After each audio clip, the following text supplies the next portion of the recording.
Saudi अरब और UAE के बाद अब तुर्की की जानिब से भी हैरान कुन तौर पर इमरान खान के हक़ में स्टेटमेंट आई है।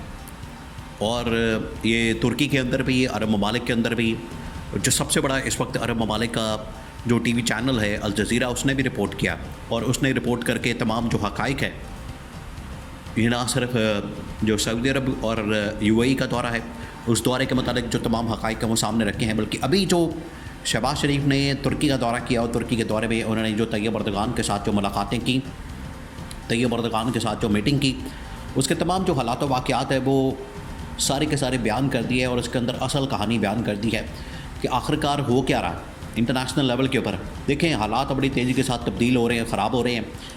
और जिस तरीके से सऊदी अरब एक्टिव हुआ है, सऊदी अरब के अंदर मोदी का दौरा, फिर उसके बाद यूएई के डिप्टी प्राइम मिनिस्टर का पाकिस्तान का, और अचानक से फिर शहबाज शरीफ का तुर्की का, और फिर उसके बाद इंडिया के इलाके पहलगाम के अंदर एक अफसोसनाक वाक़या, वहाँ पर तकरीबन को 20-25 लोगों को मार देना गोलियां मार के। ये सिक्योरिटी सिचुएशन एकदम बड़ी ख़राब हो गई है, बड़ी बिगड़ गई है।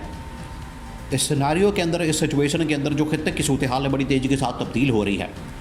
और तमाम की तमाम जो लीडरशिप, उनकी जो भाग दौड़ इस वक्त दौड़ें लगी हुई हैं, वो इसी वजह से है ताकि पाकिस्तान अपनी जो जियो स्ट्रेटेजिक लोकेशन की वजह से अगर यहाँ पर कोई हालात ख़राब होते हैं तो अपनी पोजीशन ले, अपनी पोजीशन को वाज़ेह करे और बताए, और इनका नुक्ता नज़र, इनकी राय और इनकी जो अहमियत है वो सामने आनी चाहिए कि आखिरकार मुस्तक़बिल के बारे में क्या सोचा जा रहा है। सबसे पहले तो आप इस बात को समझें कि पाकिस्तान में इस वक्त इस्टेब्लिशमेंट की जानिब से शहबाज शरीफ को ये कहा गया कि आप जाएँ, एक्टिव हों, थोड़ा सा काम करें, भाग दौड़ करें, और किसी तरीके से मोहम्मद बिन सलमान, यूएई और फिर उसके बाद तुर्की को इस हवाले से आगाह करें, क्योंकि आगे आने वाले दिनों में चीन, आने वाले दिनों में रूस, यूरोपियन ताकतें, इनको भी आगाह करना है ताकि ये सफ़बंदी की जा सके। देखिए, एक सदी होती है आखिरकार 100 साल की, फिर उसके बाद तब्दीली आती है।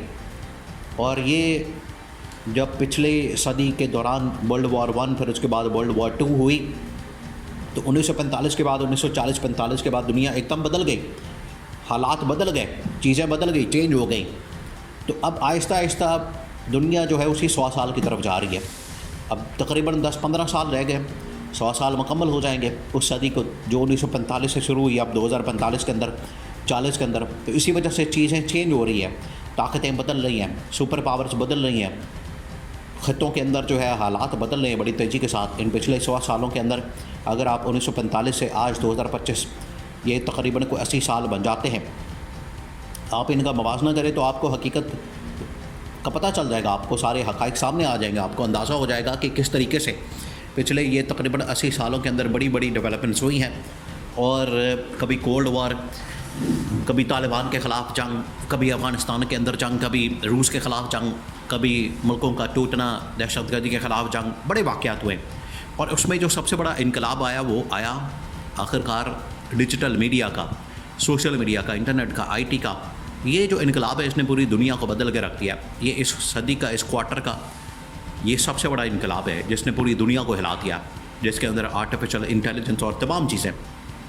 अब सऊदी अरब, यूएई की जानिब से जो पाकिस्तान को पैगाम दिया गया है उसके अंदर ये बता दिया गया है कि पाकिस्तान इस वक्त बड़ी क्रिटिकल सिचुएशन के अंदर है। देखिए, पाकिस्तान के बारे में एक चीज़ तो बड़ी मशहूर है, यहाँ पर हमेशा ये जुमला बोला जाता है, यहाँ पर हमेशा ये जुमला कहा जाता है, इसको बड़ा रिपीट किया जाता है कि पाकिस्तान एक नाजुक दौर से गुजर रहा है। नाजुक दौर से, और नाजुक दौर ही नहीं ख़त्म हो रहा। कौन सा नाजुक दौर है? वो नाजुक जगह जिस तरह से होती है उस तरह से नाजुक दौर है कि पाकिस्तान उसमें से गुजर रहा है। ये हमेशा से इस तरह से होता है। यहाँ पर ड्रामा किया जाता है, फिल्म चलाई जाती है, और अंदर खाते कुछ होता है, बाहर कुछ होता है। अंदर कुछ दिहाड़ियाँ लगाने वाले लोग होते हैं, बाहर जो है वो कुछ और कह रहे होते हैं। ये इस वजह से इमरान खान ने इसी चीज़ को सामने रखते हुए, विज़न के मुताबिक, सोच के मुताबिक, दुनिया के हालात को देखते हुए 2020 के अंदर ये फ़ैसला करना शुरू कर दिए थे कि पाकिस्तान को हमने किस तरह से सेंटर स्टेज के ऊपर लाना है और अपनी जो जियो स्ट्रेटेजिक पोजीशन, लोकेशन है, इसको किस तरह से हमने अपने हक़ में इस्तेमाल करना है। ये इमरान खान ने पहले ही बता दिया था, लेकिन उस वक्त इक़्तिदार की खातर, लूटमार की खातर, अपनी पावर की खातर, उसकी लालच में लोग यहाँ पर रजीम चेंज ऑपरेशन ऊपर नीचे करना, दाएं बाएं करना, ये सब कुछ कर रहे थे।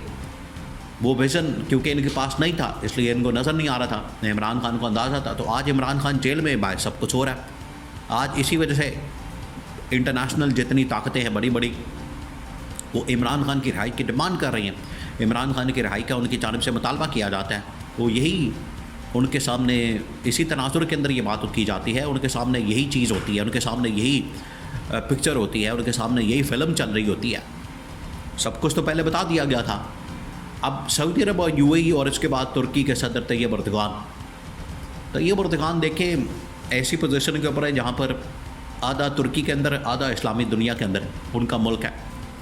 तो तैयब एर्दोगान की जो बात है, उनकी जो राय है, उनका जो ओपिनियन है वो बड़ा मैटर करता है। और पाकिस्तान को एक लीडिंग पोजीशन इस लिहाज से भी हासिल है। पाकिस्तान हमेशा जो है एक लीडिंग पोजीशन लेता है क्योंकि पाकिस्तान आलम इस्लाम के अंदर वाहिद एटमी ताकत है। इसके अलावा न तुर्की, न सऊदी अरब, न यूएई, न कतर, न कुवैत, न ओमान, न तुर्की, न कोई और मुल्क, कोई भी मुल्क आप उठा के देख लें इस्लामी ममालिक में वो एटमी ताकत नहीं है, न ईरान, न कोई और। लेकिन पाकिस्तान एक वाहिद मुल्क है जो कि डिक्लेयर्ड दुनिया की 8वीं और आलम इस्लाम की पहली एटमी ताकत है।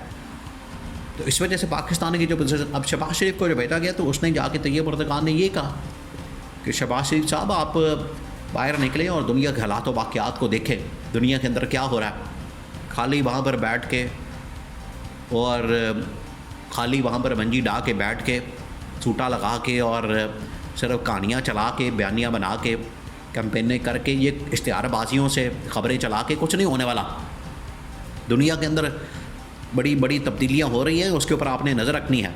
अगर आप ये नहीं कर सकते तो ऐसे लीडर को बैठाने की ज़रूरत है। देखिए एक चीज़ तो बार बार जब एक ट्वीट आ जाती है इंटरनेशनल लेवल के ऊपर अमेरिका की जानिब से, तो उसने बता दिया, वाज़े कर दिया कि ना यहाँ पर जमहूरियत है, ना यहाँ पर इंसानी हुकूक है, ना यहाँ पर इमरान खान के पास मैंडेट है। उसने तो तमाम चीज़ें वाज़े कर दी और ये अंदर खाते बात हुई है, यही अंदर खाते बात हो रही है। बाहर भी इसी तरह का पैगाम दिया जाता है। तो आज ये ममालिक अंदर खाते यही बात कर रहे हैं, उनकी जानिब से ये पैगाम दिया जा रहा है। अब ये उसे इनकार कर रहे हैं, ये बिल्कुल उसकी तरह ये भीगी बिल्ली बन के और आंखें बंद करके कबूतर की तरह, या फिर अपना मुंह जो है रेत के अंदर दबा के शुतुरमुर्ग की तरह कि नहीं बाहर कुछ है ही नहीं। तो आप इन ख़तरात से इस तरह से मुकाबला नहीं कर सकते। ये ख़तरात हकीकी हैं, सामने खड़े हैं। सऊदी अरब, यूएई, तुर्की एक्टिव हो चुके हैं। उन्होंने बताया पाकिस्तान को कि आप अपने किबले को दुरुस्त करें, हालात ठीक करें, वरना आगे बहुत ख़तरनाक सूरत हाल आ रही है। तमाम चीज़ों को सामने होने के बावजूद अगर ये फिर भी फैसले ना कर सके तो फिर इनके ऊपर लानतानी की जा सकती है। इनकी नाअहली नालायकी जो है वो तो फिर उसका खमियाजा फिर पाकिस्तान को भुगतना पड़ेगा।